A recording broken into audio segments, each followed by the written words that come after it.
continuar la presentación del doctor, hablando un poquito de la ablación con yodo, el aspecto de la medicina nuclear. Vamos a hablar primero del yodo. El yodo es un agente teragnóstico. ¿Qué se refiere teragnóstico? Es un término que se acuñó en el 2002 para nombrar partículas o moléculas que son usadas para diagnóstico y tratamiento. En medicina nuclear, nuestro agente teragnóstico más antiguo es el yodo, el cual se ha usado por más de 70 años para el diagnóstico y tratamiento del cáncer diferenciado de tiroides. Este yodo es producido mediante la fisión del uranio en un reactor nuclear. El yodo tiene una vida media de 8 días y emite radiación electromagnética gamma que nos permite hacer estudios diagnósticos y radiación particulada del tipo beta negativos. La energía de la radiación gamma es muy alta, lo cual lo hace que sea muy vigilado por parte en cuestiones de protección radiológica, y es lo que nos permite el diagnóstico, y la radiación beta es la que nos permite hacer la parte terapéutica, porque tiene una transferencia lineal de energía de 2 a 3 milímetros sin dañar tejidos vecinos que no queremos que se vean afectados por la radiación. Aquí nada más en un esquemita pues vemos cómo la radiación gamma requiere de cantidades de placas de plomo para ser detenido, y es por lo que los pacientes son hospitalizados durante su tratamiento, y la radiación beta pues tiene una interacción con la materia en distancias de 2 a 3 milímetros, por lo tanto no nos implica ninguna alteración de seguridad radiológica. El órgano blanco del yodo pues es el tejido tiroideo. El órgano crítico, es decir, los tejidos que no queremos que se vean afectados por esta radiación, va a ser principalmente médula ósea y el intestino. Aparte de ser captado en tejido tiroideo, el yodo se va a captar en pequeñas porciones por las células gástricas y las glándulas salivales. La absorción del yodo es lenta, teniendo un pico máximo al segundo o al tercer día. Por eso vamos a ver más adelante que las indicaciones de los rastreos a los tiempos de imagen son a partir del segundo o tercer día. Y la eliminación de este yodo, del exceso, es mediante casi totalmente por vía renal. ¿De qué va a depender un tratamiento eficaz con yodo? Pues bueno, como ya lo mencionó ahorita el doctor, de las características específicas del tumor. Características de histología, de infiltración a cápsula, vasos linfáticos, si es multifocal o no, de la dosis de yodo y de la preparación del paciente. Yo les voy a hablar ahorita de estas dos. La dosis. ¿Cuál es la dosis que voy a usar? Existen dos formas de calcular la dosis. La más antigua es la dosis fija empírica, las cuales se establecía que iban de 80 a 100 milicuris cuando se tenía tejido tiroideo funcional, y se incrementaban a 150 si había enfermedad locorregional, hasta llegar a 200 milicuris en pacientes con metástasis pulmonares. Después es la más usada, y ahorita actualmente, pues ya como mencionaba el doctor, se está buscando bajar las dosis para exponer por cuestiones de seguridad radiológica a los pacientes, y se ha demostrado que dosis de 30 milicuris en tumores de bajo riesgo pueden ser tan efectivas como las de 100 milicuris. Otra forma de calcular la dosis es la dosis guiada por dosimetría, en la cual se va a buscar que el tejido se va a ajustar de acuerdo a las condiciones de cada paciente, se individualiza, y el aclaramiento que tiene cada paciente del yodo, buscando que ese yodo administrado se proporcione una dosis absorbida en caso de tejido tiroideo de 300 grays, si hay metástasis, dar una dosis absorbida mayor de 80 grays, y evitar en sangre una dosis, que la dosis exceda a los 2 grays. ¿Cómo vamos a lograr esto? Se administra al paciente una dosis de 10 milicuris y se va a medir el aclaramiento en tiempo mediante toma de muestras de sangre o mediante imagen en la gammagrafía para calcular el tejido y el aclaramiento de esto. Aquí el principal problema que tenemos es que hay que administrar una dosis relativamente alta, 10 milicuris, y nos va a causar lo que es el aturdimiento tiroideo, que también les mencionaré adelante. Entonces, esta dosis guiada por dosimetría presenta dificultades técnicas y logísticas que no nos hace muy factible realizarlo. En cuanto a la preparación del paciente, pues hay que suspender la levotiroxina. ¿Por qué? Para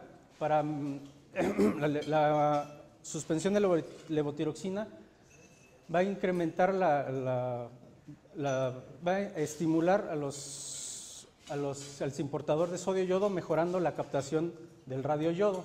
Esta suspensión puede ir de 3 a 5 semanas o hasta lograr una TSH mayor de 30. El inconveniente, pues como lo mencionaron, es el hipotiroidismo, la sintomatología del hipotiroidismo, y se recomienda, una vez realizado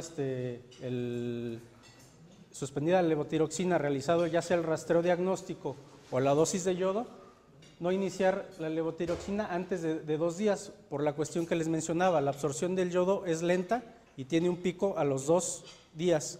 Si le iniciamos antes, corremos el riesgo que no se absorba completamente el yodo. Ahora, obviamente, pues aquí hay que individualizar al paciente, y si las condiciones ameritan que se inicie antes, se inicia, pero sí, lo ideal es no iniciarla antes de 2 días. En cuanto a la administración del Thyrogen, la ATA lo recomienda en pacientes de bajo riesgo o riesgo intermedio y que carecen de enfermedad ganglionar extensa. También lo recomienda en pacientes que presentan alto riesgo de complicaciones por el hipotiroidismo, ya sean de tipo cardíaco o psiquiátricas. Además, se ha demostrado en estudios de dosimetría de cuerpo completo y en sangre que el paciente a que se le administra Thyrogen presenta un aclaramiento del yodo más rápido. ¿En qué se traduce? En que hay una menor exposición a radiación a tejidos vecinos. Esto disminuye el riesgo de otros cánceres primarios. También al haber un aclaramiento más rápido del yodo, el paciente presenta menos, se acorta el tiempo de aislamiento, y también se expone menos al personal, ya sea médico que está al cuidado, y una vez egresado a los familiares. Dentro de la preparación para el paciente con yodo también recomiendan la suspensión de los alimentos ricos en yodo por un lapso mínimo de 2 semanas antes. ¿Cuáles son estos alimentos que tienen grandes cantidades de yodo? Pues obviamente la sal yodada, algunos vegetales marinos como el kelp, que contiene 4 veces más los requerimientos diarios de yodo. Estas son algas marinas, los arándanos, las fresas, algunos lácteos y los pescados y mariscos. En la ATA, en las guías más recientes, ellos mencionan que es una recomendación pobre, porque no se ha encontrado evidencia suficiente que demuestre que un paciente que suspende estos alimentos haya una mejor absorción del yodo. En cuanto a interacción con fármacos, pues bueno, obviamente suspender la levotiroxina, los multivitamínicos y los jarabes para la tos también hay que suspenderlos 2 a 3 semanas. Las sustancias como el Lugol o el Isodine también deben suspenderse de 2 a 3 semanas. El uso de agentes de contraste radiográficos yodados, se debe de prolongar el estudio de diagnóstico o la dosis ablativa durante 3 o 4 semanas posterior al uso de estos, y en el caso de fármacos como la amiodarona se debe de prolongar la administración hasta 3 o 6 meses. Las contraindicaciones para dar una dosis ablativa a pacientes. Pues la contraindicación absoluta pues es el embarazo. A todas las pacientes en edad fértil, antes de administrar una dosis ablativa, se les pide una prueba de embarazo en sangre y en ultrasonido para corroborar que no se encuentran embarazadas, y en pacientes que están lactando se les recomienda, no se les da la dosis hasta que suspendan completamente la lactancia, o por lo menos una vez dada la dosis, esperar 3 meses para volver a iniciar la lactancia. Y una contraindicación relativa, pues en pacientes que presentan depresión de médula ósea, se realiza una biometría hemática previa, y sobre todo cuando se van a administrar dosis grandes de yodo, arriba de 150 o 200, hay que tener esta consideración previa a la administración de yodo. Las reacciones tempranas al yodo. Las más frecuentes son cialodenitis y gastritis en un 30% de los pacientes. ¿Por qué? Porque, como les mencionaba antes, cierta cantidad de yodo se va a depositar en las células de la mucosa gástrica y otras en las glándulas salivales. ¿Qué es lo que hacemos para tratar de limitar estas reacciones? Pues el uso de bloqueadores H2 por tiempos cortos o, bueno, para el caso de la gastritis y en el caso de la cialodenitis, la hidratación y el consumo de goma de mascar o limón o dulces ácidos para favorecer el flujo de la saliva. Otra reacción relativamente frecuente en 10 a 20% de los pacientes y va a depender de la cantidad de tejido tumoral residual, es la inflamación de ese tejido. Lo que hacemos en esas situaciones, se puede usar un antiinflamatorio no esteroideo, o si es mucho tejido o la zona hay que tener más cuidado, como en el caso de metástasis al sistema nervioso central o a nivel pulmonar, se puede iniciar un tratamiento con corticosteroides. Otra reacción comentada por los pacientes es la náusea y vómito, para lo cual pues usamos antieméticos, y presentan también alteraciones en el sentido del gusto y del olfato, sobre todo cuando ya llevan varias dosis recibidas, los pacientes han manifestado eso. Las complicaciones tardías en pacientes que tienen metástasis pulmonares, puede haber fibrosis pulmonar, esto es en menos del 1% de los pacientes, y les digo, lo minimizamos administrando esteroides. La aparición de una malignidad de un primario secundario, también una incidencia menor del 1%, y sobre todo cuando hay dosis acumuladas de yodo, ya muy grandes, que vamos a ver también ahorita más adelante. En pacientes en varones hay radiación a las gónadas y pueden presentar hipoespermia o azospermia en caso de dosis acumuladas mayores de 400 milicuris. En mujeres puede haber aparición temprana de menopausia, hay infertilidad. La literatura no demuestra que haya infertilidad. En un estudio hecho con 398 mujeres, 200 sí lograron el embarazo, y solo de ese total una sola mujer no se pudo embarazar. El resto presentaron embarazos, y 4 fueron abortos, y el resto fueron embarazos normales. No hubo ninguna alteraciones congénitas relacionadas al yodo. Aún así, nosotros recomendamos que posterguen los planes de embarazo durante un año para disminuir ese riesgo. Y lo que les menciono, que sí me han referido la mayoría de los pacientes, es anormalidades del gusto. Duran mucho tiempo sin poder percibir los sabores, y eso sí es algo que sí me han referido mucho las pacientes. Y bueno, eso pues únicamente con la hidratación y el estimular el vaciamiento de las glándulas salivales. Los tumores secundarios asociados más frecuentes pues son leucemia, sea de vejiga por la eliminación renal, tener una gran dosis absorbida a nivel de la vejiga, glándulas salivales por lo mismo que se acumula ahí cierta cantidad de radiación, colon y mama. Estos tumores tienen una latencia mayor de 5 años y están asociados sobre todo a dosis acumuladas mayores de 600 a 800 milicuris.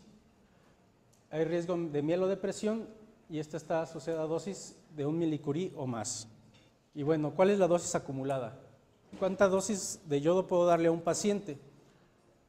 Las guías europeas de medicina nuclear para el tratamiento de cáncer diferenciado de tiroides nos dicen que nosotros debemos de dejar de administrar yodo hasta que el tejido residual o las metástasis ya no capten yodo, o que el paciente desarrolle una toxicidad intolerable, o que el paciente nos diga, sabes que yo ya no quiero recibir tratamiento con yodo, dame otra alternativa. Concuerdan lo mismo, no hay un máximo de actividad acumulada. Si la enfermedad sigue captando yodo, hay que seguir administrando, a menos que haya una de las situaciones que mencionamos. La mayoría, aunque estos autores refieren que la mayoría han tenido respuesta con dosis menores de 594 milicuris, pero que hay que individualizar el tratamiento. Y ellos recomiendan que en pacientes que se logra ya 600 a 800 milicuries y que sigue captando yodo y se desea continuar con esta opción de tratamiento, se puede optar con un trasplante de células autólogas para así lograr alcanzar una dosis de hasta 1.3 curies. El rastreo con yodo es una herramienta muy importante en el seguimiento de los pacientes. En pacientes post-tiroidectomía, obviamente como dijo el doctor, que excluyendo a los de bajo riesgo, pero el resto de los pacientes nos va a aportar una información que puede alterar el manejo clínico de nuestros pacientes en un 25 a 53% de ellos. El rastreo se debe realizar 3 semanas o más después del evento quirúrgico para lograr una adecuada elevación de la TSH. El rastreo se va a realizar a los 3 días o después de la administración de yodo, por la cuestión que les mencionaba de la absorción lenta del yodo, y hay controversia respecto a la dosis. ¿Por qué? Por el fenómeno de aturdimiento tiroideo. ¿Qué es el aturdimiento tiroideo? Pues es la reducción de la captación de yodo por el tejido tiroideo posterior a una administración de una dosis diagnóstica. Esto viene dado por dos factores: una reducción en el número de células tiroideas funcionales, secundaria a una muerte celular debido a esta radiación beta, lo cual es un efecto permanente, o también refieren que hay una dificultad de la célula en atrapar y retener al yodo, aunque esto viene siendo durante un intervalo específico de tiempo. Hablamos de algo que no es permanente, es temporal. Basados en esta premisa, los autores, unos dicen que sí existe, sí hay aturdimiento, otros dicen que no. Lo que sí han logrado, lo que la mayoría coincide es que hay que bajar la dosis para el rastreo con yodo radioactivo. Anteriormente se hacía con 10 milicurios, se bajó a 5, 3 y ahorita actualmente refieren que debe hacerse con 1.1 milicurios y 6 días antes, recomiendan que sea 6 días antes de la ablación, y de esta manera se puede obtener un éxito con el yodo radioactivo sin tener tanto problema con el aturdimiento tiroideo. Y el rastreo postdosis. En la ATA recomiendan que a todo paciente que se le dé dosis radioactivo se debe de hacer un rastreo. ¿Por qué? Porque nos va a permitir una estadificación o reestadificación, nos va a demostrar lesiones ávidas de yodo y nos permite demostrar hasta 6 a 13% lesiones nuevas que no vimos en un rastreo con una dosis de 1 milicurio. Entonces es importante siempre realizar este rastreo.